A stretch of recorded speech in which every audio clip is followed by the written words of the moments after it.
El único medio por el que podemos tomar contacto con el mundo exterior y el principal medio por el que las distintas partes de nuestro cuerpo se comunican entre sí es nuestro sistema nervioso.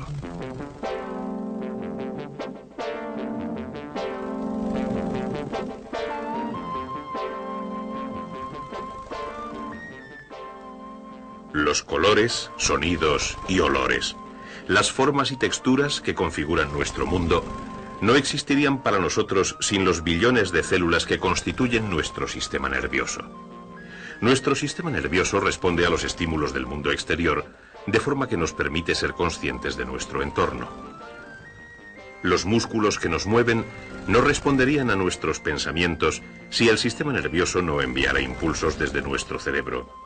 Nuestro sistema nervioso opera en el funcionamiento de músculos y glándulas que realizan su trabajo sin nuestro control consciente, como los músculos que hacen latir nuestro corazón, o los que agitan la comida en nuestro estómago, o las glándulas que segregan los jugos gástricos. Nuestro sistema nervioso ayuda a las diferentes partes de nuestro cuerpo a trabajar juntas en una tarea unificada, con el fin de facilitar el estudio del complicadísimo funcionamiento del sistema nervioso. Se le considera dividido en 3 subsistemas. El encéfalo y la médula espinal forman lo que podemos llamar el sistema nervioso central. Es como una especie de centro de control que recibe las señales, decide cómo responder a ellas y envía nuevas señales a las diferentes partes del cuerpo donde deben producirse las respuestas adecuadas. Los nervios que parten del encéfalo y la médula espinal forman el llamado sistema nervioso periférico. Consiste en una red de nervios que se extienden a todas las distintas partes de nuestro cuerpo. Estos nervios nos posibilitan el contacto con el mundo exterior y nos ayudan a movernos en él. Y el tercer subsistema es el sistema nervioso autónomo. Es la parte del sistema nervioso que transporta las señales hasta los músculos y glándulas que operan sin que tengamos que pensar en ellos. Todos estos subsistemas están íntimamente integrados estructural y funcionalmente. El sistema nervioso es una unidad que opera realizando complejas tareas. Como todas las demás partes de nuestro cuerpo, el sistema nervioso se compone de células vivas. Las células nerviosas o neuronas que integran el sistema nervioso están extremadamente especializadas. Como la mayoría de las células de nuestro organismo, una neurona contiene un núcleo y las demás estructuras en su citoplasma que le ayudan a realizar sus funciones vitales habituales. Pero tiene además 2 estructuras adicionales que la capacitan para realizar sus funciones especializadas. Son las fibras o ramas que se extienden desde el cuerpo celular de la neurona. Las fibras de muchas células nerviosas están cubiertas por una sustancia grasa llamada mielina. Las fibras transmiten los impulsos nerviosos de una célula a otra. Las fibras que recogen los impulsos de fuera de las neuronas son las llamadas dendritas, y las fibras que envían esos impulsos desde las neuronas al exterior se denominan axones.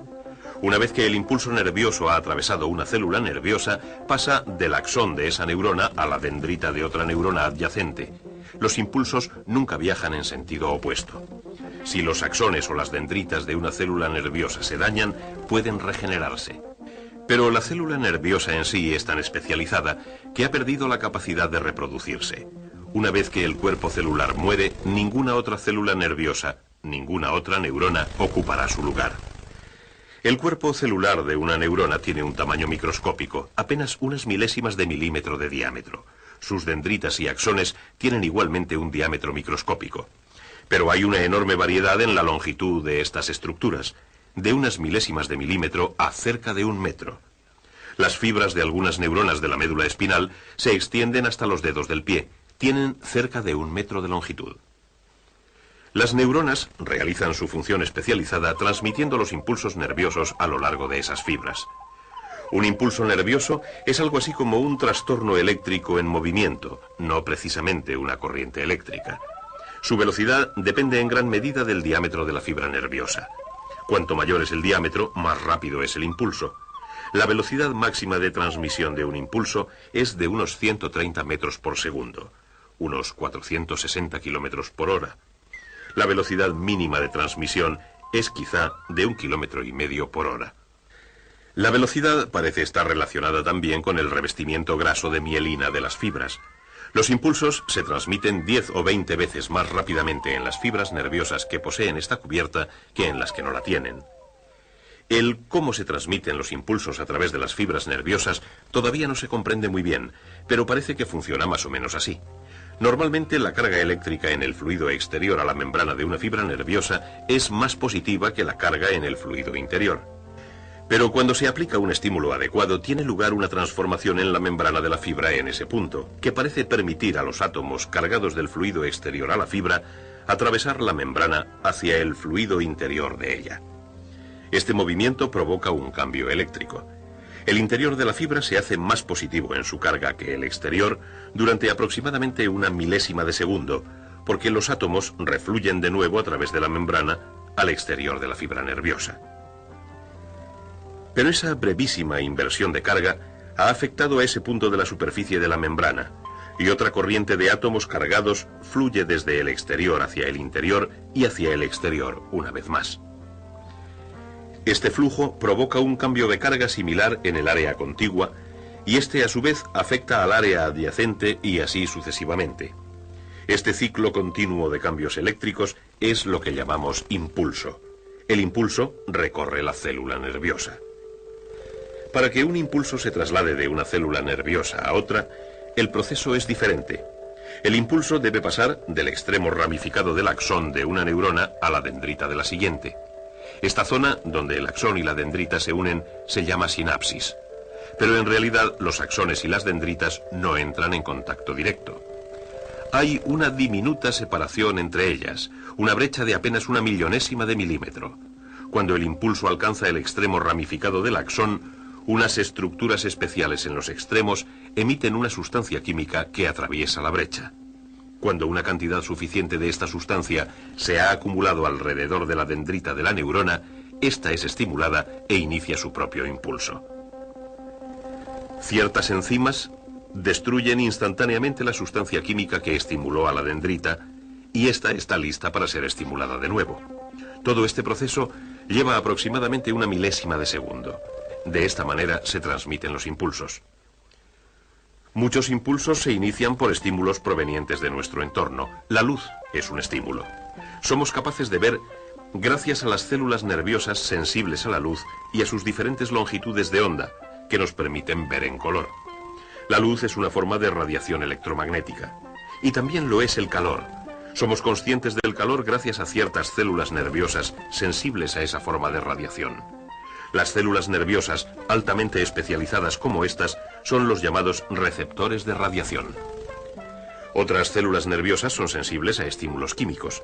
Podemos oler y percibir sabores gracias a estos receptores químicos que son estimulados por ciertas moléculas. Nuestro entorno también produce estímulos mecánicos y tenemos receptores especializados sensibles a ellos también. Podemos sentir, percibir texturas, sentir presión o dolor gracias a estos receptores mecánicos. Cuando estos receptores, estas células nerviosas altamente especializadas, son estimulados, generan impulsos que viajan a través de sus fibras desde nuestros órganos sensoriales y otras partes de nuestro cuerpo a lo largo de los nervios sensoriales hasta el sistema nervioso central. Los impulsos solo pueden transmitirse partiendo de las células nerviosas receptoras hacia el sistema nervioso central. Muchas fibras de las neuronas se reúnen en paquetes o haces de fibras envueltos en tejido protector a los que llamamos nervios. Los cuerpos celulares de las neuronas sensoriales también se agrupan en racimos que llamamos ganglios y que se encuentran fuera del sistema nervioso central.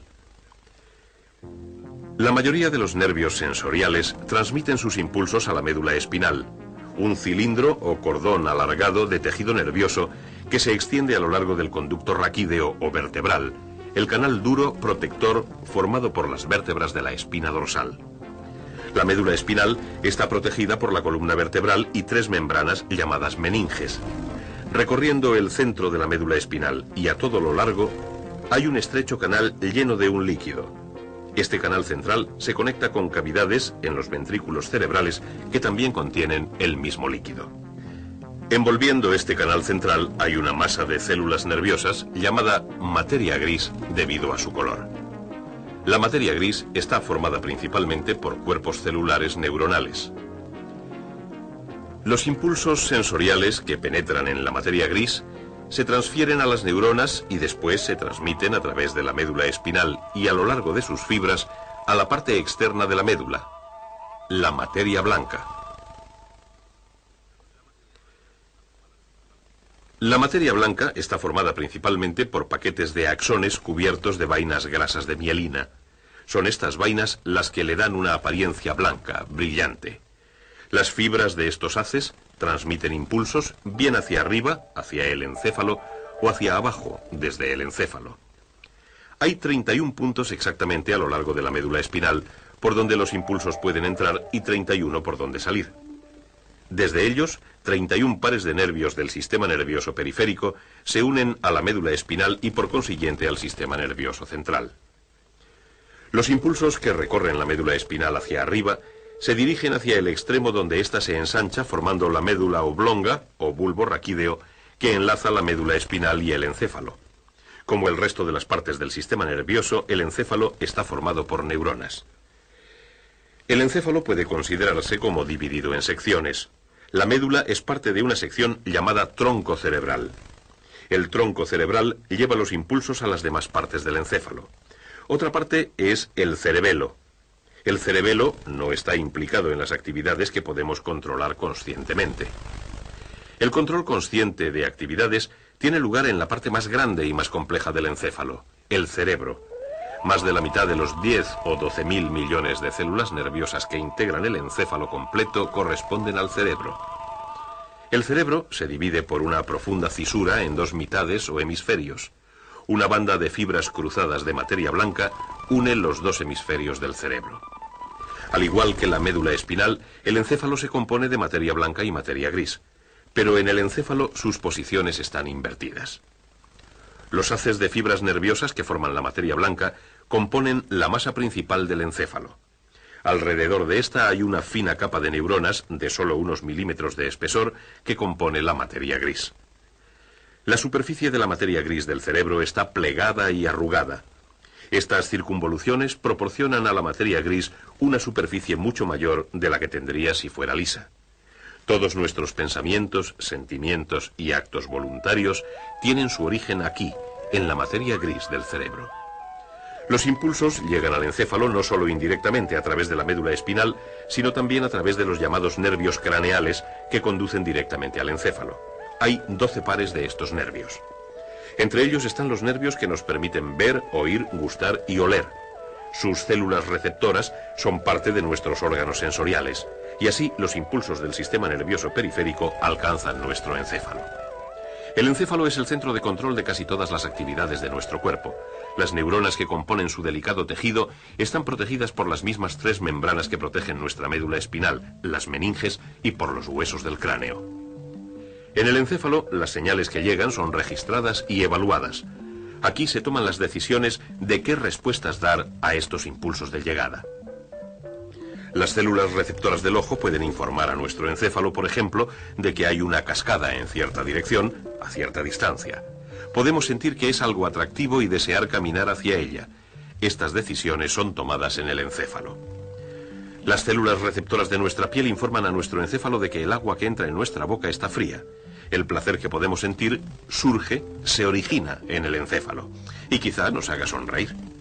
Si una gota de agua resbala por nuestra barbilla, las células receptoras de la piel envían impulsos a nuestro encéfalo, donde el mensaje es interpretado y se decide si hacer algo al respecto y cómo hacerlo. Hasta ahora hemos seguido únicamente el recorrido de los impulsos hacia el encéfalo desde el sistema nervioso periférico. Estos impulsos nos han hecho conscientes de sucesos y objetos de nuestro entorno. Pero para realizar nuestras decisiones, ciertos impulsos deben salir de nuestro encéfalo para poner en funcionamiento los músculos que nos permiten caminar, sonreír o enjugarnos la barbilla. Los impulsos originados en las células del encéfalo se transmiten desde el sistema nervioso central a las neuronas motoras, que son las responsables de los movimientos o acciones que realizan las partes de nuestro cuerpo a las que se dirigen los impulsos. Cuando decidimos hacer algo, los impulsos viajan desde el encéfalo a través de la médula espinal y hacia el exterior a través de uno o más de los 31 puntos que conectan la médula espinal con los nervios motores del sistema nervioso periférico. Trasladándose de neurona en neurona, de axones a dendritas, un impulso enviado a un músculo llega finalmente al lugar donde el axón de una neurona penetra en un músculo. En ese momento no hay otra neurona a la que la célula nerviosa pueda transmitir su impulso, sino que ahora los extremos ramificados del axón están casi en contacto con una zona muscular especializada. Hay una brecha similar a la sinapsis entre el axón y el músculo. Entonces, las estructuras especiales en el extremo de las ramificaciones del axón liberan una sustancia química. Esta atraviesa la diminuta brecha y el impulso se transmite al músculo. Las fibras musculares se contraen. Los impulsos enviados de este modo llegan a coordinar simultáneamente la contracción y relajación de los músculos que nos permiten caminar, sonreír o enjugarnos la barbilla. Y las señales enviadas de vuelta a nuestro encéfalo a través de las células sensoriales lo mantienen informado de todas estas actividades. Nuestro encéfalo controla constantemente todo lo que hace nuestro cuerpo, incluso aunque no seamos conscientes de ello. Ni siquiera somos conscientes de cómo hemos hecho trabajar a nuestros músculos en coordinación para poder mover las piernas o los músculos de la cara o los de la mano para dirigirla exactamente al lugar de la barbilla que queríamos. Nuestro encéfalo se encarga de eso por nosotros, lo deseamos y ya está hecho. Complejísimas conexiones entre los miles de millones de células nerviosas del encéfalo hacen todo esto posible. Algunos movimientos tienen lugar incluso antes de que seamos conscientes de ellos. Tocar un objeto punzante puede provocar esto. Para producir esta rápida reacción, los impulsos siguen una especie de atajo llamado arco reflejo. El objeto punzante produce un estímulo en las células receptoras sensoriales. El impulso sigue su curso natural a través de las células nerviosas sensoriales, dendritas dentro, axones fuera, hasta la médula espinal. En la médula el impulso continúa subiendo a lo largo de la materia blanca hacia el encéfalo. Pero al mismo tiempo, las neuronas de la materia gris de la médula espinal generan un nuevo impulso. Esto sucede en las neuronas asociación. Las neuronas asociación pueden transmitir impulsos desde las neuronas sensoriales directamente a las neuronas motoras sin pasar por el encéfalo. De esta manera, mientras el impulso que informará al encéfalo del objeto punzante doloroso asciende rápidamente por la médula espinal, otro impulso viaja en otra dirección a lo largo de una senda motora hacia los músculos del dedo, la mano y el brazo. E incluso antes de que seamos conscientes del peligro que representa un objeto punzante, los músculos han retirado el dedo.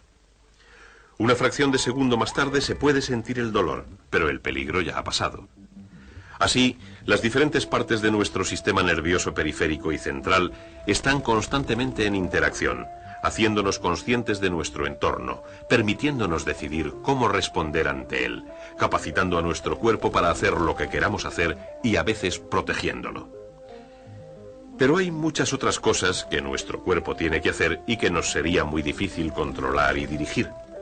Nuestro corazón sigue latiendo, sus válvulas abriéndose y cerrándose a un ritmo adecuado, los jugos gástricos siguen siendo segregados, los músculos de nuestro estómago producen los movimientos ondulares que baten los alimentos y los trasladan a otros órganos del aparato digestivo. Estos son solo unos ejemplos de la gran cantidad de actividades controladas por el tercer subsistema de nuestro sistema nervioso, el sistema nervioso autónomo. El sistema nervioso autónomo dirige el funcionamiento de músculos y glándulas a un nivel inconsciente. Sus actividades se realizan sin que nosotros seamos conscientes de ellas. La mayoría de estos controles residen en el cerebelo y otras partes del encéfalo fuera del cerebro.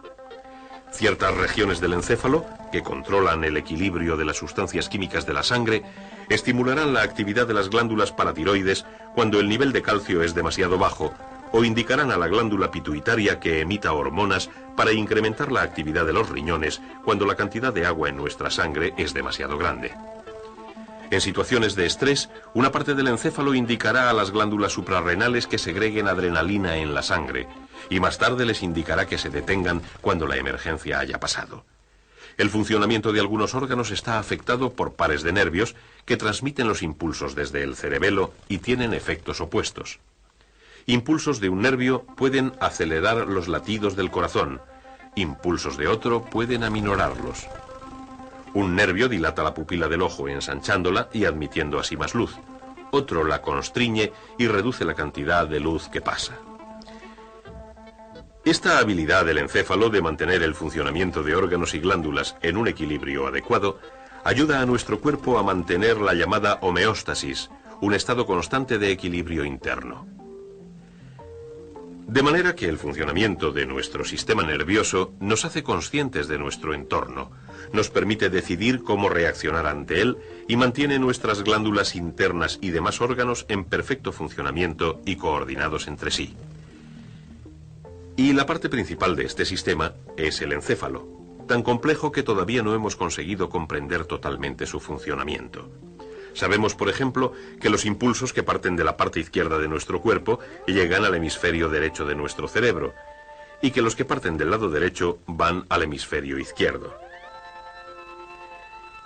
En varios puntos de la médula espinal, los senderos nerviosos parecen cruzarse, pero no sabemos cuál es la función de esa inversión. También parece que los dos hemisferios de nuestro encéfalo tienen áreas de especialización. La parte izquierda es responsable del habla, la lectura, la designación y otras actividades complejas. Es la parte pensante, analítica, activa. La parte derecha es la musical, artística, emocional, intuitiva y creativa. Parece ser la parte responsable del reconocimiento y percepciones de ideas abstractas, diseños complejos y rostros. Pero ¿por qué la diferencia entre los dos hemisferios? No lo sabemos.